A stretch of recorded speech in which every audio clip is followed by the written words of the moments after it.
Horror Hounds, welcome to episode 18 of Things That Go Bump in the Night. We are back after quite a few weeks off, which down to my unfortunate COVID diagnosis, I am doing much better. And Chris, how you doing? Scott, I'm doing all the better for hearing your voice. It's Oh, really great to know that you're on the mend, yes. and it's great to be back. Great to be back. It is. It is very good to be back. And I'm very much looking forward to today's show because we are going to kick off 2021 by looking at our most anticipated horror films of the year.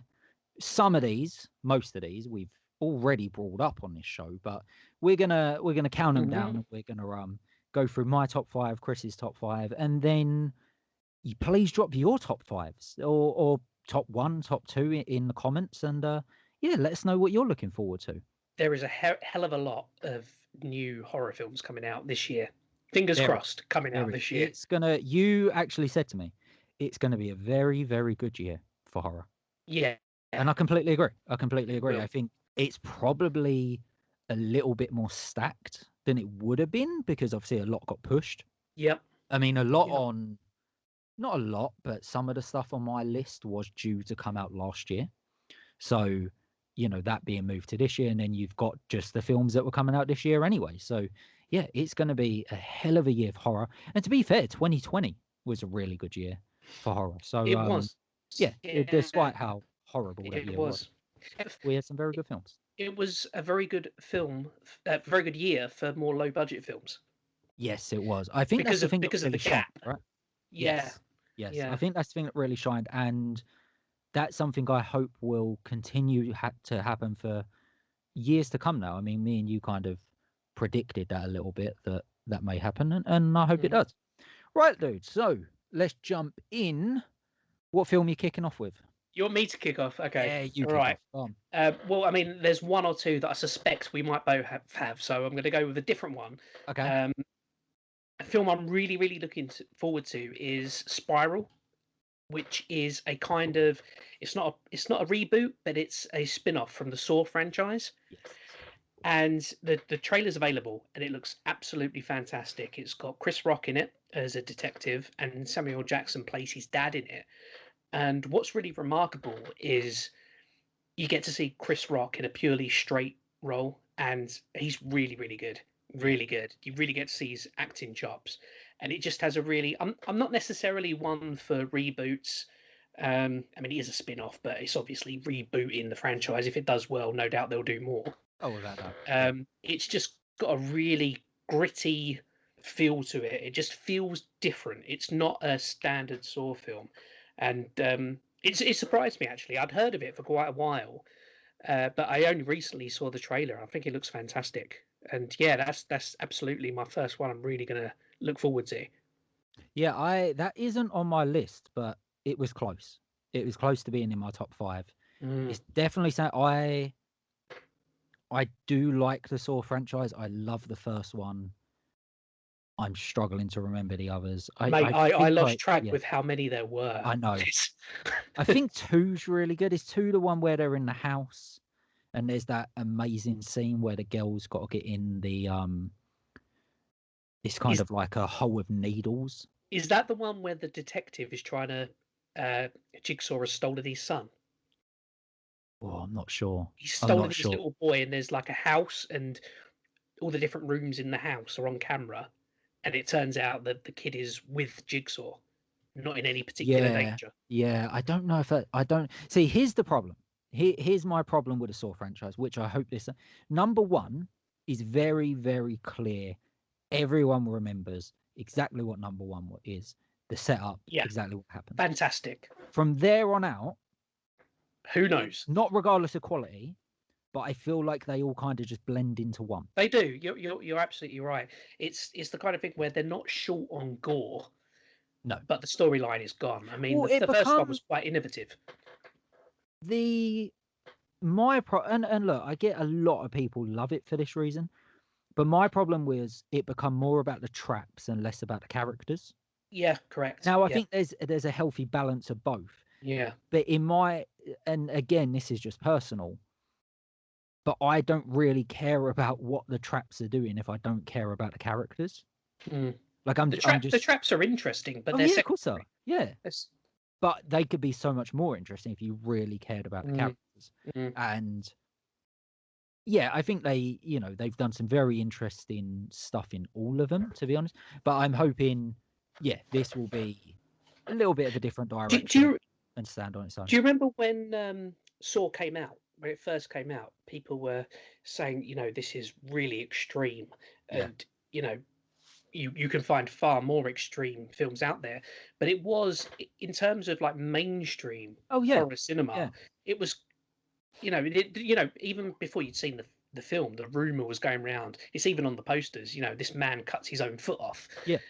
I just, it was such a clever idea without being gratuitous. Naming Oh, no it was names, fantastic. Hostel. But Yeah. I just, it's a great film. As a franchise, it's okay. But this new one, if you watch the trailer, and maybe we can put it in the description, Yeah, definitely. there is there's quite a few kind of little nods to the original films. Um, for example, if you read up on it, the puppet, is it Billy?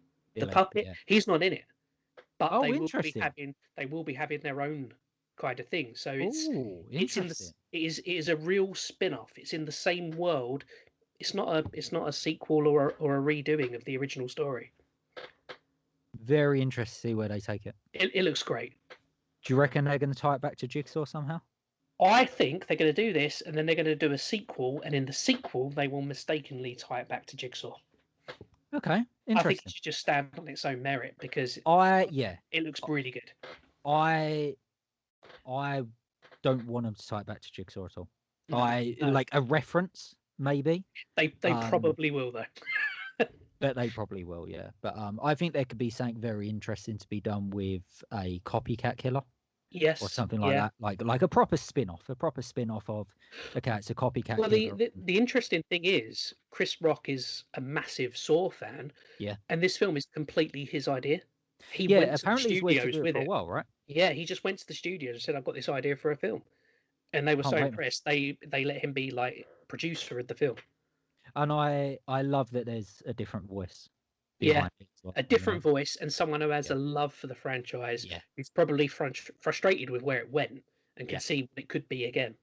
Yeah. No, I can't wait, man. I can't wait. I'm really, really looking forward to that one. And yeah, we'll definitely review it, like all of these really, when it drops. So my first film is a film called Antlers, which was due out last year. It is produced by one of my favorite filmmakers, Del Toro. It is a little bit of a monster film that follows a middle school teacher and her sheriff brother as they kind of, I think it's about her son and something weird's going on with him, and then there's this kind of legendary creature, kind of like a mythical creature within the town that kind of ties it all together. But yeah, I don't want to say too much about it. To be honest with you, I don't know much about it, but what I do know about it, I don't want to say Mm, too much about it because it's one of those films that I feel could get spoiled the more you talk about it. But there is a trailer for it. I think the trailer does look fantastic. Do I think this has the potential to not live up to the hype? Yes, maybe. Um, it could go a little bit too American studio, rather than kind of Del Toro.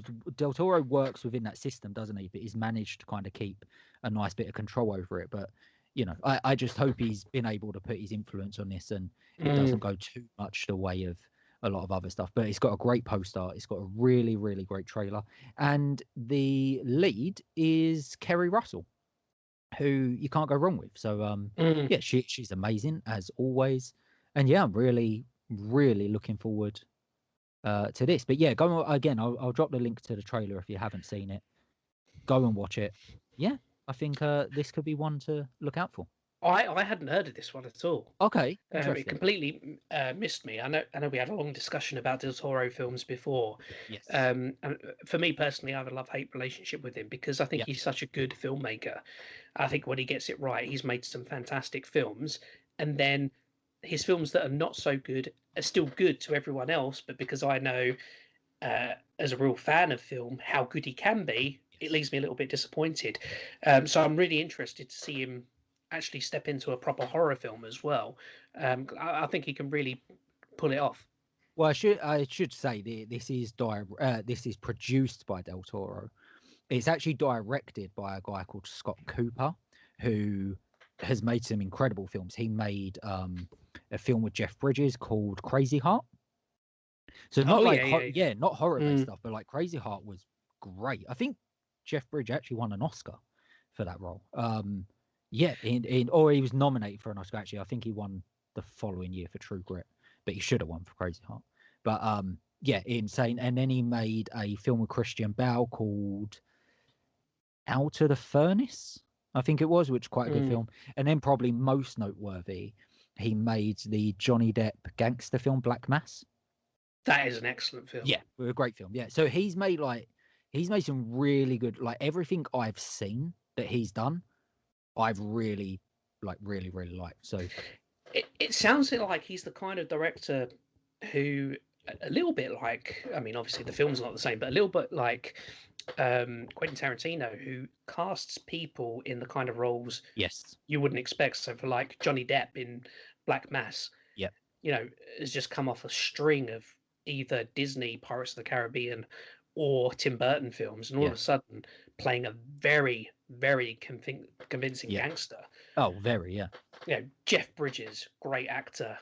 Well, this It's is the other thing. Christian Bale. Yeah, this is the other thing with Scott Cooper's work is every film he does is tackled a different genre. So Mm, Crazy Heart is a great drama, country and western type film. It's about a country singer and kind of his battle with alcohol and stuff like that. Out of the Furnace is a great small town thriller. Black Mass, as you said, is brilliant. a really great modern gangster film And it's about true life gangster film. true life gangster. Yeah, about Whiteley Bulger. So, this was, like I said, it was meant to come out last year. It is now coming out the back end of this year. So I believe it's coming out in October. So yeah, pushing it for that Halloween release date. But yeah, man, I'm really looking forward to it. Watch the trailer. I'll link the trailer below. But yeah, it's looking really good, man. What's your next one? Well, this might be a bit of a segue because the next film I'm going to assume is definitely not in your top five. Can you guess what it might be for me? Is it to do with the time of year I just It mentioned? is. It is to do with the time. So I'm going for Halloween Kills. Yeah, Um, I knew you would. massive Halloween fan, as I know you are as well. Yes. I just found the 2018 one really fun, really good to reconnect with the film franchise after some big missteps. And I really, John Carpenter making these three films, very close together. He's keeping the reins on it all, and I really want to see how this plays out. Apparently, it's got the biggest kill count in any Halloween film. Wow, If you really? put any Okay. credence to that, it's quite brutal Wow. apparently. And Well, yeah, the even trailer's more so great. than the Rob Zombie. Yeah, it's got the biggest kill count apparently, Wow. Okay. and you're going to see Interesting. some extreme brutality from Michael Myers. And I could believe it because if you watch the trailer, there's some scenes where it looks like that a huge crowd of people is like trapped in maybe a shopping center or a police station or Right. something. So I can't wait to see him pick through them. Yeah. Yeah. Like I said, man, despite not, I didn't hate the It didn't last set one, you on fire. but it didn't set me on fire. It didn't make me, yeah, it didn't do anything for me that Yeah, any yeah. of the other films hadn't already It done. absolutely offers nothing new whatsoever. Right. And Yeah. there's a strong argument for if that's the case, why would you bother? It's just for me, I feel like, this is John Carpenter saying, if I had the influence I had now, I wouldn't have let the franchise go the way it did. Yeah. This is how it should have ended. Right. And let's Yeah. see what happens. Yeah. I'm looking forward to it, man. I'm looking forward to see what they do with it and where they take it. And I'm actually, now we know it's going to be a trilogy. I'm Mhm. always very interested to see how they set that up because the first film, which is normally the way, to be honest. Like, that could have just been a Yeah, one and done, right? That could have just stood on its own, it and could then have. it Yeah. isn't really until the sequel that then things start, moving in place, which all great trilogies do, to be honest. I mean, if you look at the original Star Wars franchise, exactly the same. That first film Yep. could fully stand on its own, but by the time you get to Empire, you need a sequel. It's now set itself up for a sequel, Yeah. which, yeah, I'm fully on board to see how they do that, and because they So know they're you making could, the free. yeah, you could well expect that this next one would leave some pretty big cliffhangers. I think it has to. I Yeah. think it has to. I think there has to be something big that happens at the end. I think there has to be some big cliffhanger. And I'm not just talking about the cliffhanger of, oh, we've killed Michael. Oh, he's Yeah. coming back. That's every No, film. yeah, exactly.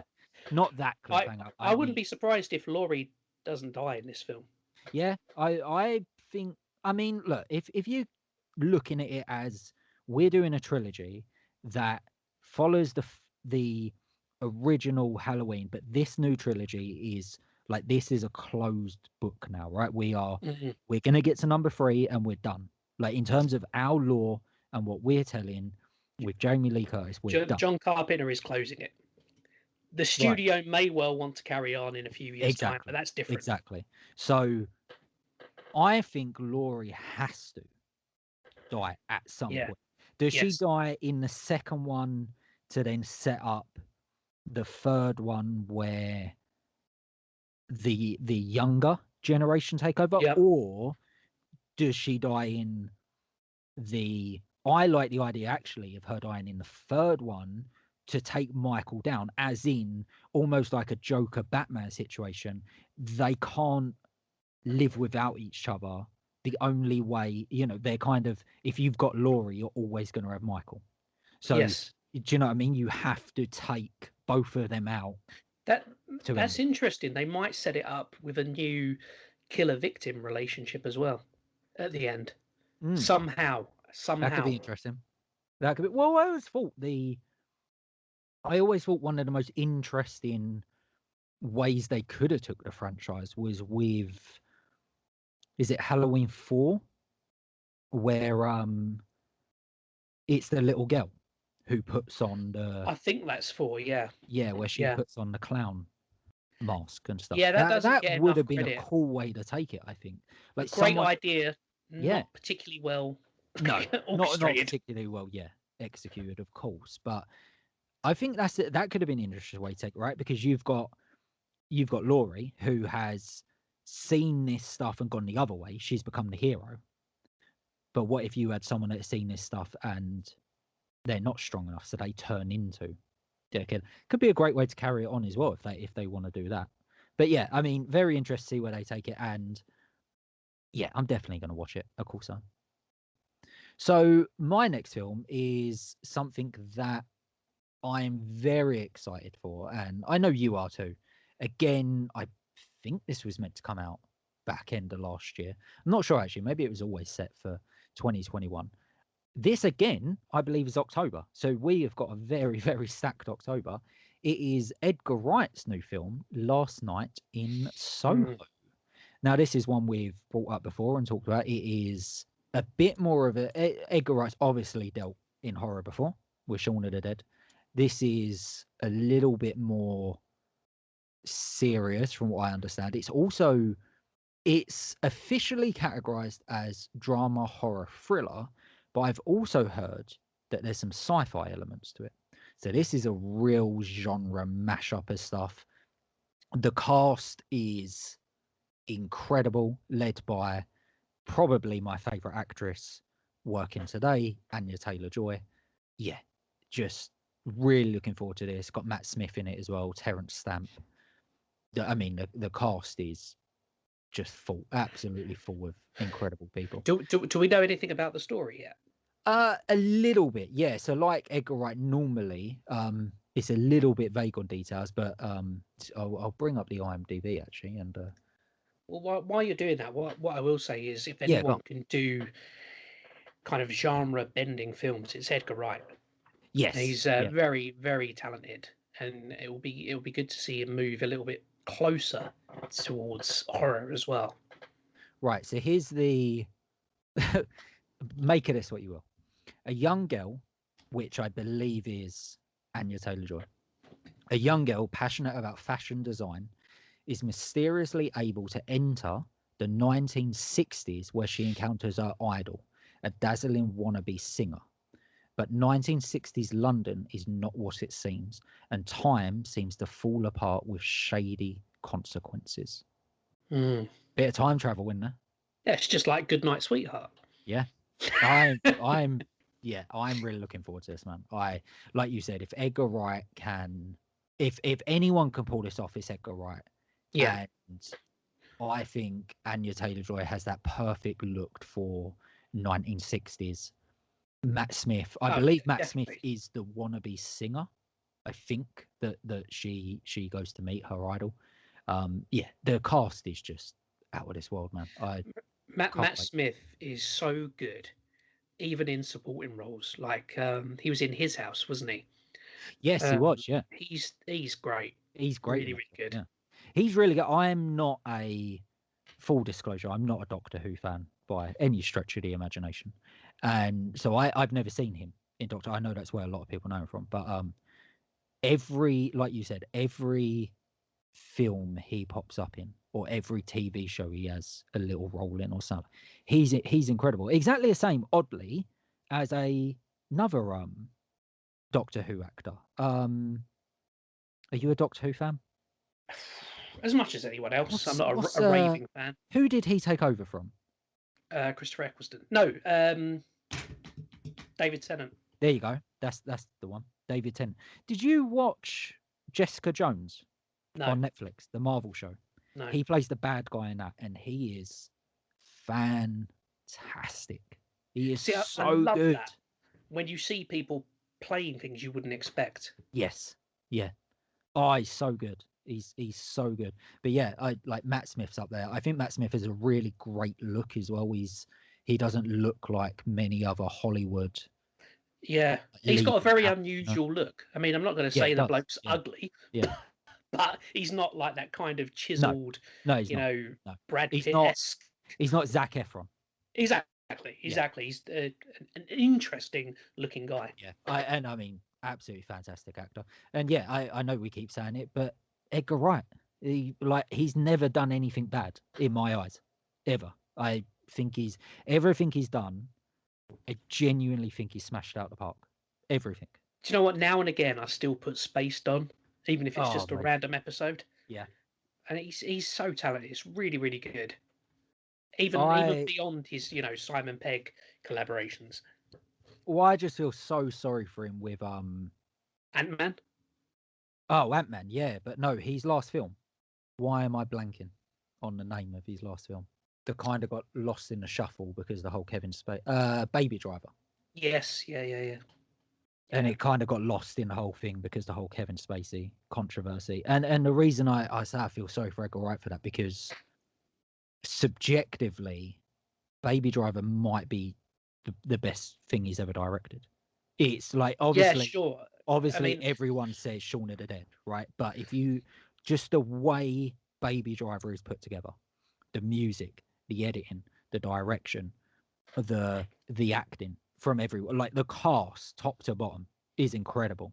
The just everything, man. But unfortunately, yeah. really, In time though, it will be appreciated for what it is.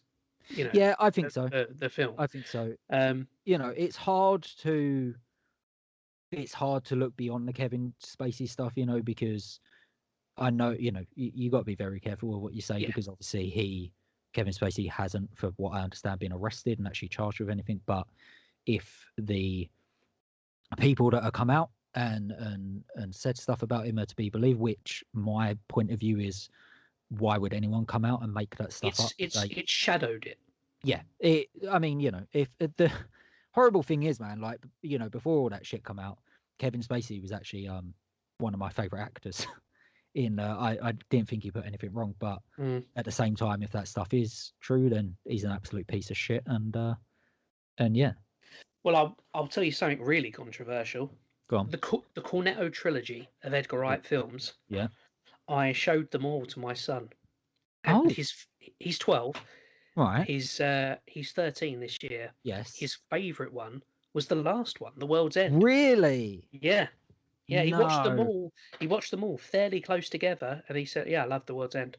That's so Love The World's interesting End." because that's obviously The weakest. the weakest. It Like is. that's It's obviously. okay. It's a good film. It's enjoyable. Do you know But what when you're though? comparing it to the rest, Do you know what though? I fully get that from a 12-year-old's perspective yeah, he loved it. because Absolutely loved it. I mean, he loved them all.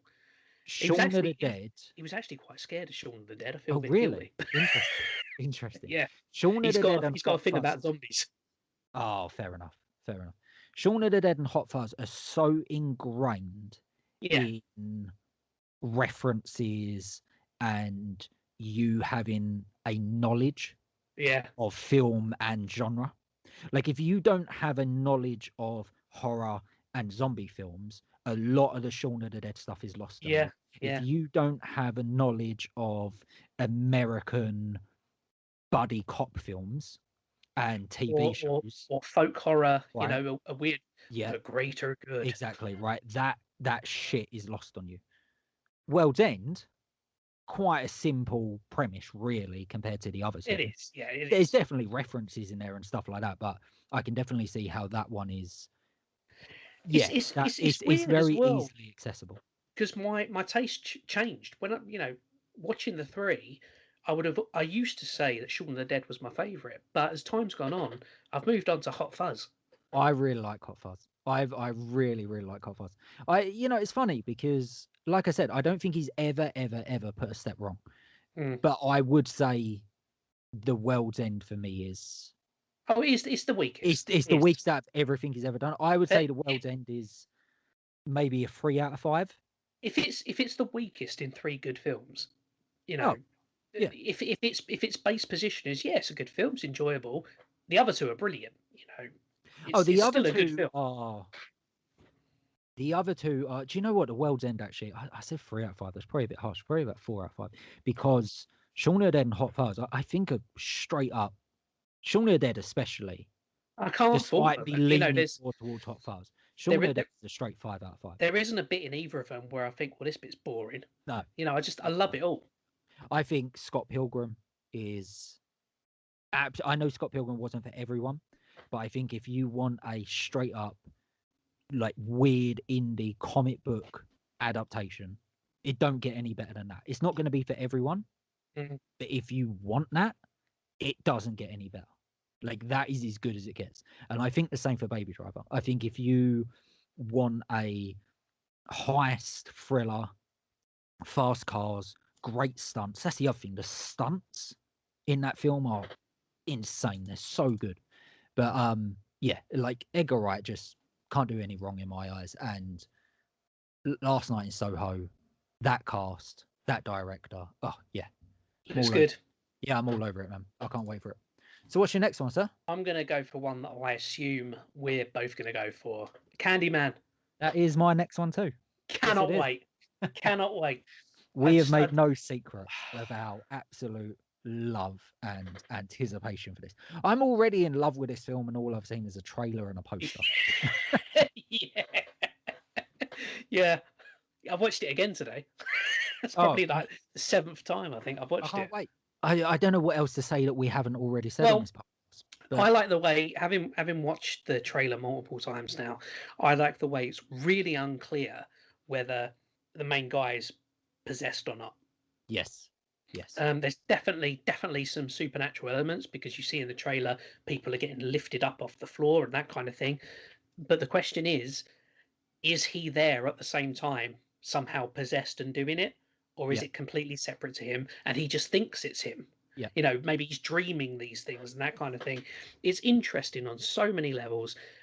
Tony Todd's back in it as well as the original Candyman. I don't know whether they're going to de-age him or whether he's got a cameo or what, but I don't the think fact that so. he's in it is fantastic. Based on the trailer, I feel like there's obviously the main character is somewhat possessed, somewhat influenced, somewhat obsessed, maybe. with Mm. the Candyman story, and I feel Yeah. like the voice in his head is going to be Tony Todd. So you think he might appear in voice only? Yeah, yeah. I'm Maybe not with sure some we're actually classic imagery. yes, I'm not sure we'll actually see him. I think he's going to be in voice only, and then depending on where they take the story, Mm. yeah, I think. But we're definitely going to see.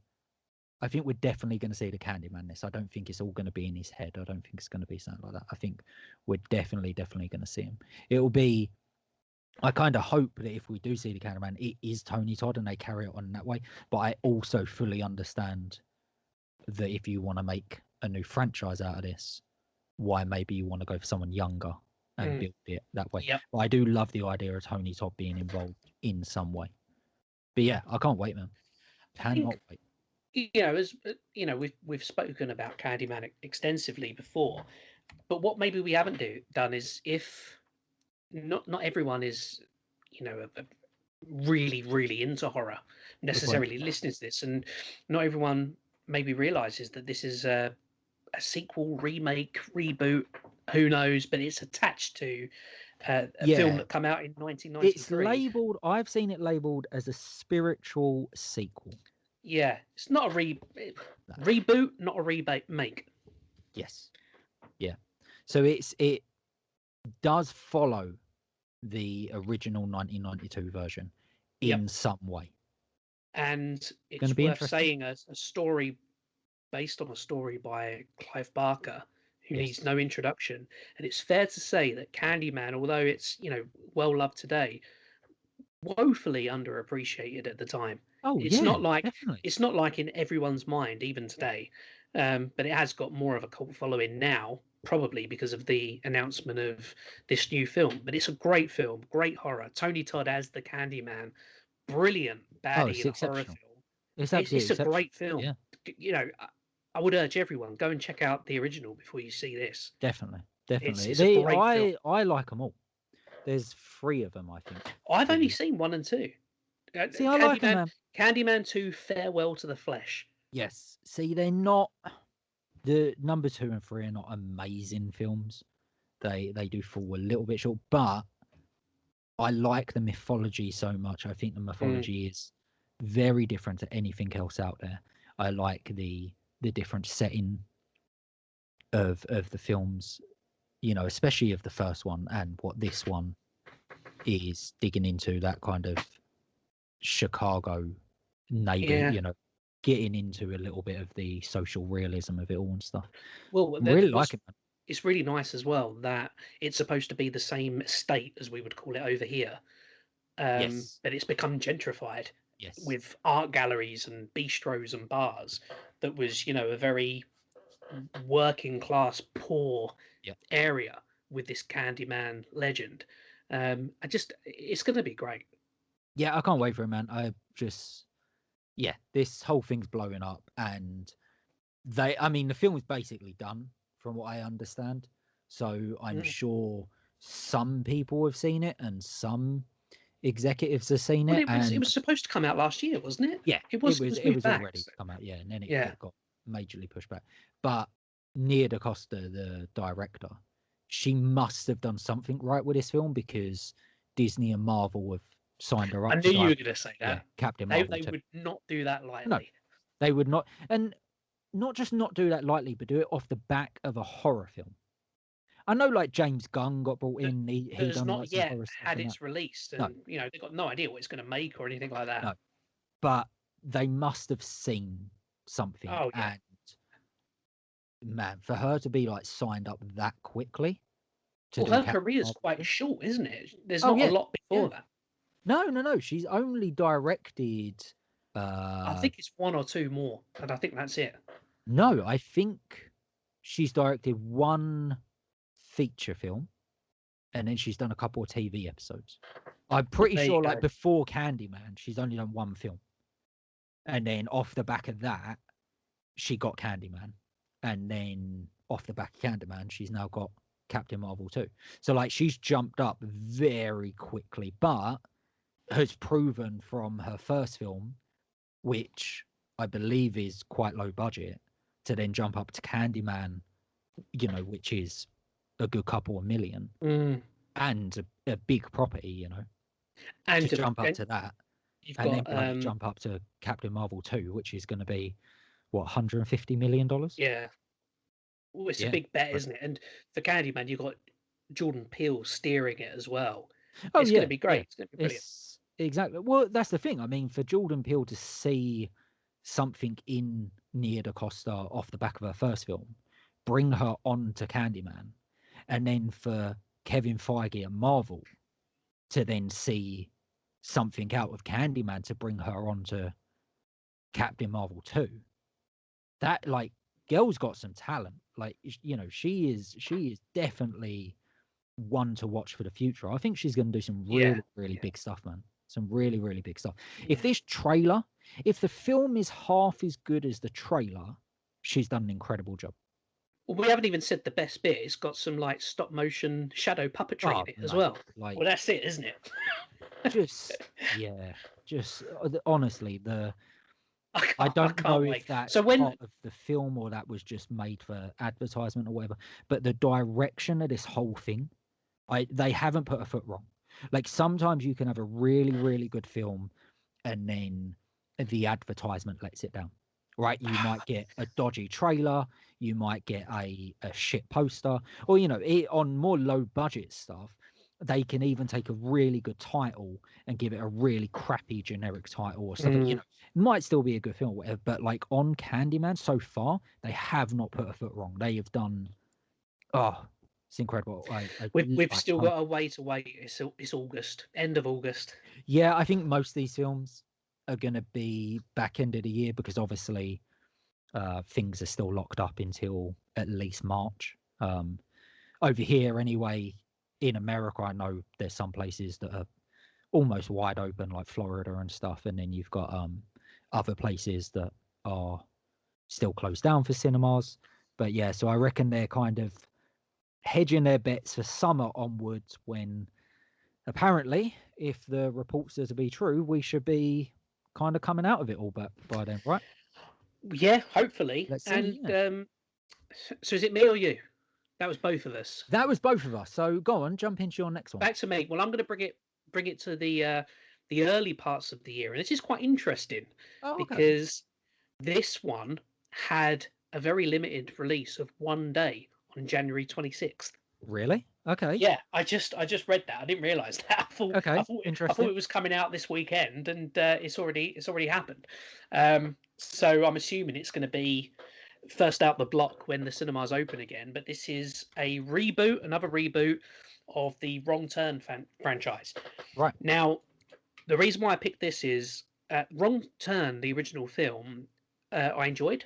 Kind of like that classic trope of kind of hillbilly. You've gone down the literal wrong turn in America's vast uh, Appalachian Mountains. Yeah. The problem is, it had many, many, many sequels that Yes, it got did. progressively worse, and I lost track. They were quite bad, and I lost track pretty early on. The first one though was a really good idea. What's interesting about this film though is it appears from the trailer they've completely abandoned the kind of hills have eyes, deformed, inbred kind of killers. Right. Okay. Interesting. They just look like normal people, just normal people who are desperate to protect their way of life, Right. and they kind of Okay. dress up in these. What are they? What's forgive me, I forget the word, but there's a word for the camouflage that's like a net covered in grass and leaves. Uh, it looks really smart and clean, and it's not at all like the over the top prosthetics and that kind of thing of that kind of genre of film. And I think it could be a kind of shot in the arm for that kind of thing. I wouldn't be opposed to more remakes of the kind of really gory, over the top films of this type, but moving away from Yeah. the kind of inbred, deformed kind of thing. It's what I'm interested in. So I wait and see how it turns out. I'm open minded with it.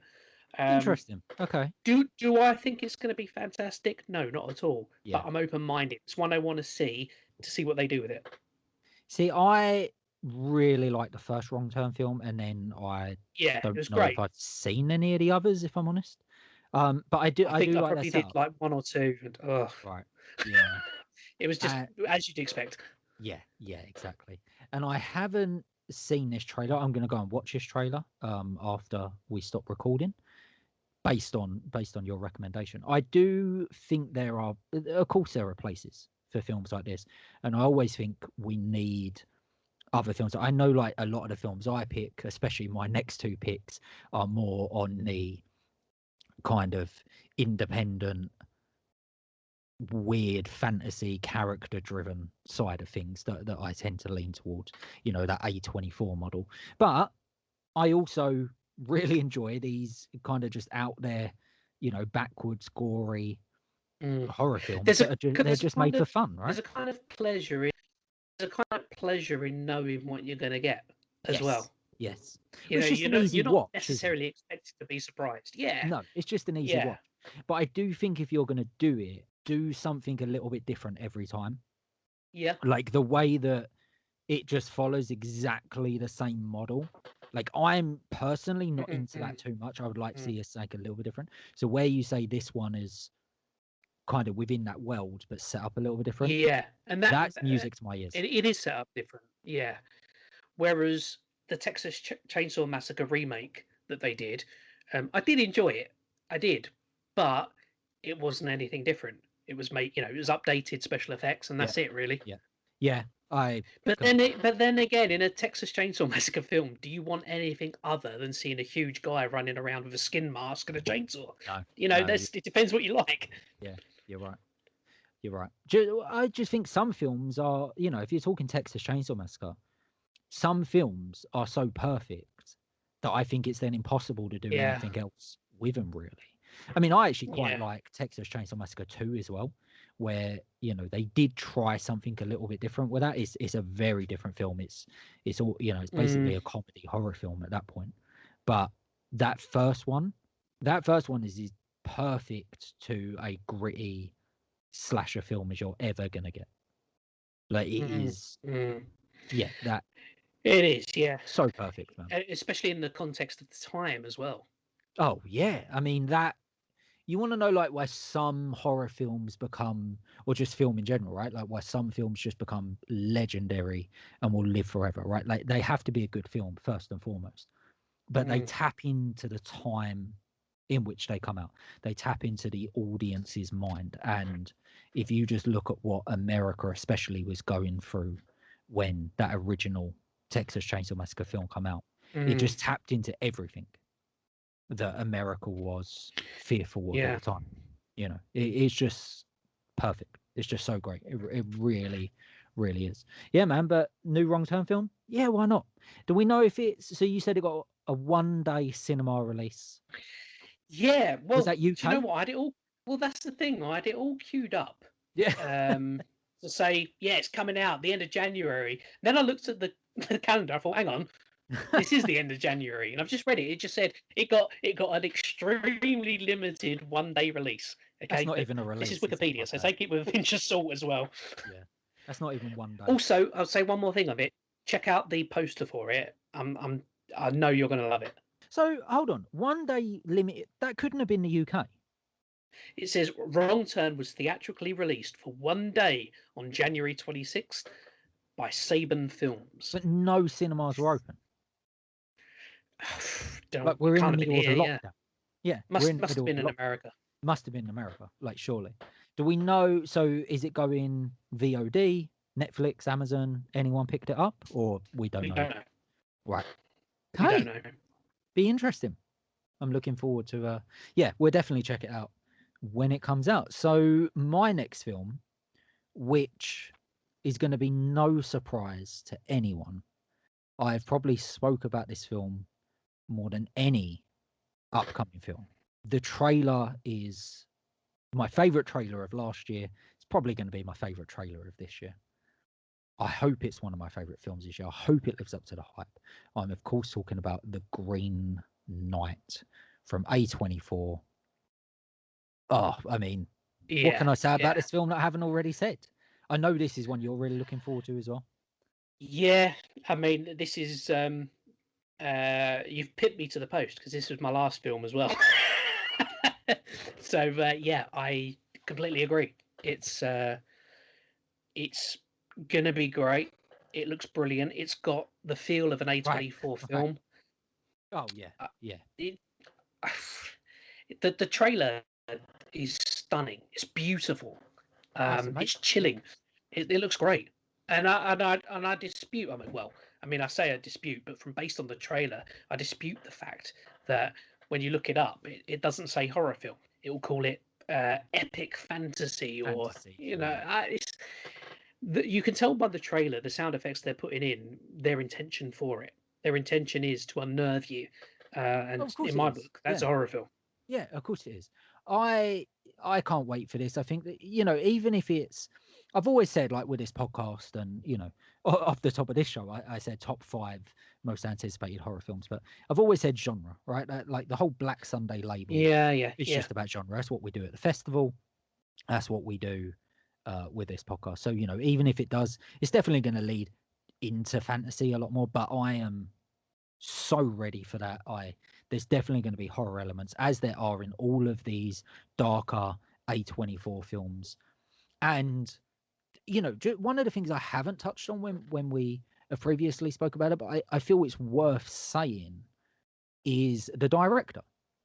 So the director is David Lowery, and what yes, is most amazing about him is he made another A24 film, which is fantastic, called A Ghost Story, yep, which I absolutely love. But he has found himself in quite a weird position where, if you don't know, before he made A Ghost Story, he made Disney's live action remake of Pete's Dragon, yes, which was not one of the big hits like the other live action remakes, but actually is probably one of the best mm, live action remakes yeah. they made.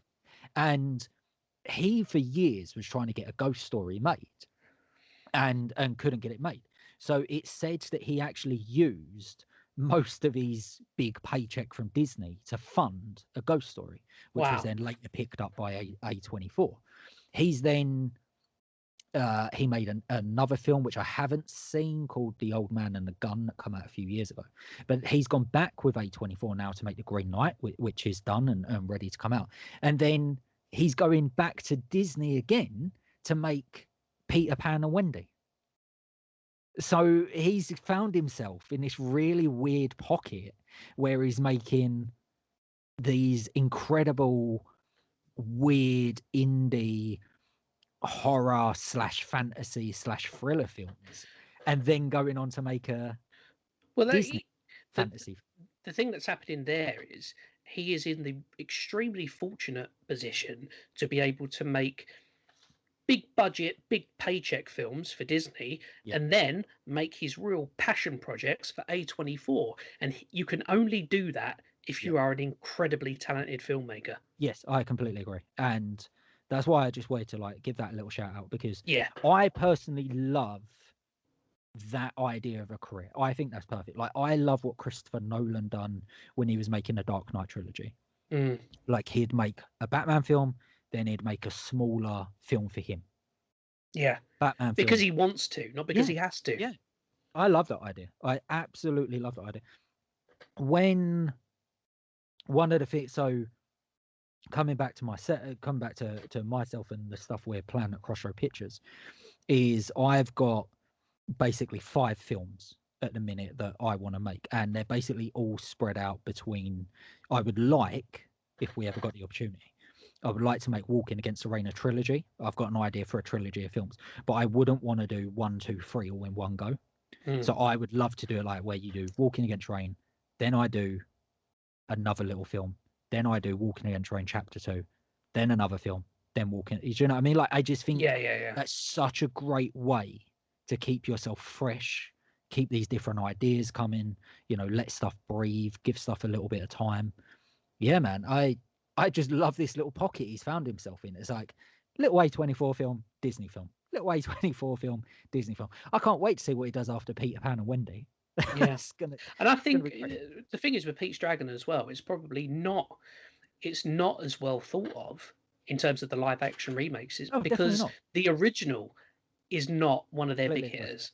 Completely agree. Personally, I quite enjoyed the original. It has a place in my heart, Yeah, same. and I love the remake. But Yeah, it's not same. like the Little Mermaid or Aladdin or No, the no, Lion no, King. no, no, no. It doesn't. It didn't set the world on fire. Neither of them did. Like you said, the Mm, original animation and live action. Neither of them set the world on fire like a Lion King or even Cinderella or something like that. But yeah. yeah, man, Green Knight. Can't wait. I know I banged on it about loads. We're gonna go on about We it may have mentioned it once or twice. once or twice, only once. We might as well change the name of this podcast to the Green Knight and other upcoming films, or ju- or just the A24 podcast. or just the A24 podcast. Exactly. Speaking of which, my most anticipated film of the year. If you're a listener to this show, this will come as no surprise to you because we've spoke about it before, and I already gave it away that this was my most anticipated film of the year. I am talking of The Northman by Robert Eggers, the second film on my list, led by Anya Taylor-Joy. I think you can tell I'm a bit of a fan. Yeah, yeah. Oh man, this film, I mean, I'm so excited. has he? I mean, correct me if I'm wrong. The only films I know of his are The Witch Yep. and The Lighthouse. Has he done anything else? No, I mean, I'm assuming he was like a producer or director on other smaller things before that, or episodes of things. he's done. I think he's definitely produced some other In stuff. terms of films, He though, these are his films. These three. Yes. Oh, without a doubt. He's oddly, I believe he's only ever produced short films though. I don't think he's ever produced features. And in terms of directing, I believe he's directed a couple of short films, and then The Witch was his debut, Yep. followed by The Lighthouse, and now Yep. The Northman is his third film. So he hasn't what you've seen is basically what he's done in feature film work. He's very particular about what he does and very good at what he does. You can tell that what he does is very him. He has a very unique and distinctive voice.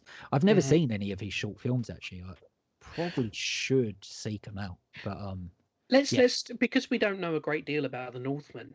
Let's talk briefly about the Witch and the yeah, Lighthouse. You know, obviously we've never had the opportunity to speak about them in any depth on here very because true. they're older films. When I first saw The Witch, absolutely blew me away, and it is Yeah, really it's right up there with my favourite kind of occult folk horror films. yeah, yeah. Absolutely incredible. I completely agree. The Witch is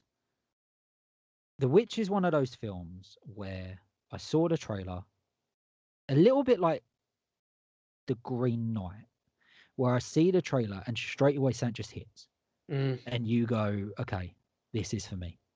Like this film is for me. You almost feel like it was made for you.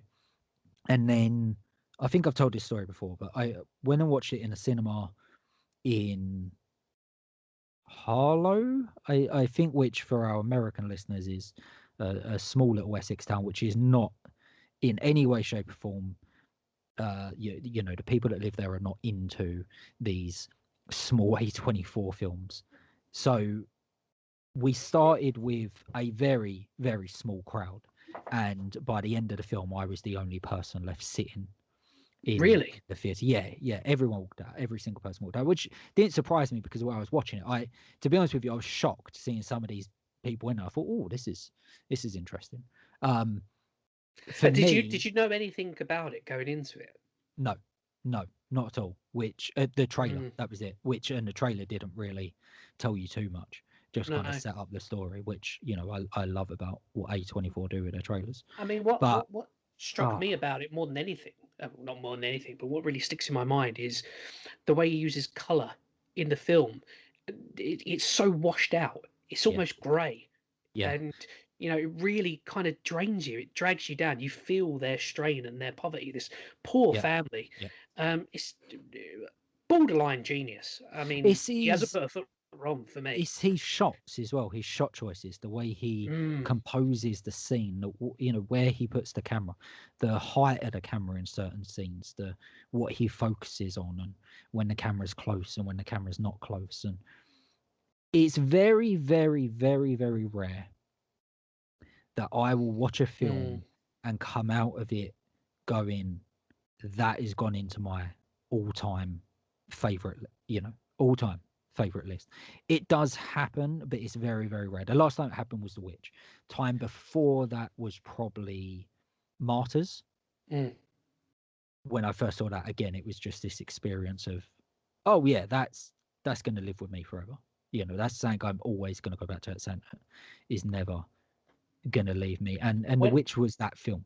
when The I Witch. when I when I think of the witch, the scene that I get in my mind is when they are kind of expelled from the little town, and Yes. they're literally naked, figuratively and alone in this great wilderness, Yeah. and they're just walking off to the tree line, and you just think they feel so vulnerable, Yeah. and that feeling's never shook through the whole film. Yeah. The thing that I loved it. I was really enjoying it. It was already a 5-star film for me. But the thing that put it over the edge, the thing that put it in my all-time favorite list, the thing that really made me fall in love with it was by the time you get to the end where she's in the barn with Black Phillip Yep. and he turns into the devil. Yeah. I was in the cinema on my own at that point, and when he's Because circling you her, weren't expecting it. no, and when he's circling her and talking to her, that in the theatre, obviously, that was in surround sound, so it Oh, genuinely that was amazing. feels like he was walking around me, right? And I'm in this dark theatre on my own at this point, just like she is on her own in the barn. So it was just this really surreal experience, and I was glued to the screen, and it genuinely terrified me. Like genuine, like it's funny. Like most of the stuff that is meant to terrify, it doesn't really get me. I don't Mm. know if it's because I kind of work out it's coming, or I know where something's going, but there's just moments in films sometimes that I don't know if they're set up to terrify you, but sometimes they just do, and that was one of them. That was one of them where I Mm. was like, Mm. I didn't know where it was going. I didn't know what was going to happen to her. I was so It, attached to her character at that point yeah, that you just don't Thomason. know where it's Yeah. going to go. You just have no idea where it's going to go. Yeah, incredible. And then you move on to the Lighthouse, which is completely different. Yes, Um, completely. Cards on the Table, I didn't enjoy it as much as The Witch, but that's only because I was in love with The Witch. Oh The yeah, Lighthouse is 100%. Yeah, still a stunning film. It's yeah, incredible. yeah. I really enjoyed The Lighthouse, but yeah, If it's you'd not have up there with to- The Witch. if you'd have told me 5 years ago, Chris, you're going to enjoy a film that is the bloke from Twilight arguing with a seagull for 2 hours Yeah, and having a bit of a crafty tug, I would have laughed at you. yeah, yeah, yeah, But that's yeah. it's incredible. Oh, it's amazing. And again, the craftsmanship of the film, like what they do with a film stock to make it Mm, look a certain way, and again to, unnerving. oh, it's amazing. It's absolutely amazing. The performances, again, the way he shoots it, the way it's so claustrophobic, the way you genuinely feel these guys going mad. Willem Dafoe in it is incredible. Oh, I mean, they both are. I mean, credit to Robert Pattinson as well. I feel the same about him as I do with Daniel Radcliffe. That you go on to something, you're so attached to a certain yeah. film, and to shake it off is, Robert Pattinson is a legitimate actor now, and so is Oh, Daniel Robert Pattinson Radcliffe. is, I would, I've said it a minute ago, and obviously make no mistake about it. Anya Taylor-Joy is my favorite actress. Mm, I would argue Robert Pattinson may be my favorite actor really? today, because I just think everything I see him in is brilliant. Like his performance is brilliant in everything. I Like you just I don't assume see him do anything bad. are we including Twilight in that? I've only seen the first Twilight film, Are you so including that in there, or I'm are not. we forgiving No, I'm that? not. No, I'm. Yeah, but you could It is what it argue. is. You could It is argue what for it what is. it is. He did the job. Well, exactly. For what it is, could he have done a better job than he's done? Right? Like No, no. genuinely, for what that film is, it's a teen He was the comedy. best thing in the It's a film. not comedy. It's a teen like romance, right? And did Robert Pattinson not become the biggest teen heartthrob in the world. Absolutely. Of course he did. So he done the very best he could have done He with did that what he length was of time. asked to do better than, or as good as anyone else could. Oh yeah, I mean he knocked it out of the park, like in terms of what he was asked to do. And look, but you know, for the way I look at it is to for me to criticize something like Twilight is beyond the point, because Twilight was never made for me. Like when it came Exactly. out, I was too old, and also it was basically made for teen girls. To be fair, I enjoyed the first one though, Right. for what it Right. was. Like there's nothing. I can't criticize it because it wasn't, and I think it's beyond the point to criticize it. I think it's Yeah. very funny when people get very up in arms about it, There's and no I point think saying, well, it's no Chinatown, is it? well, it's fucking, it wasn't for It's you. no Empire Strikes Back. Yeah, oh, Jesus, like come on. But yeah, man, like Robert Pattinson is. I just think I can't wait to see what he does with Batman. I mean, that's going to be Yeah, awesome. yeah, yeah. But I just Yeah, me watched too. him in. There's a film on Netflix called The Devil All the Time. That's got Tom Holland in it as well, and man, he's great in that. Like he's really, really good in that. Obviously, The Lighthouse, I think, is the film I watched him in before that. There's another film I think's on Netflix called Good Time that he's in. If you again, incredible in that, and he has got just this incredible list of roles that mainly are smaller films, independent films that people obviously maybe they don't give him a chance because of Twilight, but I think that's a silly way to go. The guy is an incredible actor and doing some amazing work. Mm. He really, really is, and I can't wait to see what he does with Batman. You want to talk about trailers? Well, That Batman trailer they did. that looks incredible. Oh wow, can't wait for that. I'm not gonna. So that's your number one. I'm not gonna commit to a number one, but I am Okay, gonna commit to a top three. right? Do you agree with me? The Northman, the Green Knight, Candyman. Yes, 100%, 100%. Like yeah, It's a good year for horror. yeah. I can't wait. It's going to be an outstanding year for horror, and there's so many things we haven't brought up. There's so many films. Terrifier 2. Oh man, I think there's isn't well there's bound to be a new American Horror Story, yeah, Hellraiser series, yeah. Child's Play series, Alien series in the works. I don't know if it's coming out this year, but it's in the works. But Conjuring yeah, 3, Insidious 5. I mean, if you want to like expand a little bit and go with the fantasy monster stuff, obviously they just dropped the trailer for Godzilla versus I mean, Kong. that's going to be huge. Oh, it's going to be mad. Everyone's talking about that. It's going crazy. I hope and pray we get to watch that in a cinema because I can't imagine not seeing No, that for the first time in a cinema. It has to be seen in the cinema. And I'd yeah, go so that's far as going to to be. not watching it unless I saw it in the cinema. Obviously, I not being silly. I'm not going to wait years, but no, but I'm on like if you tell me like for instance right there.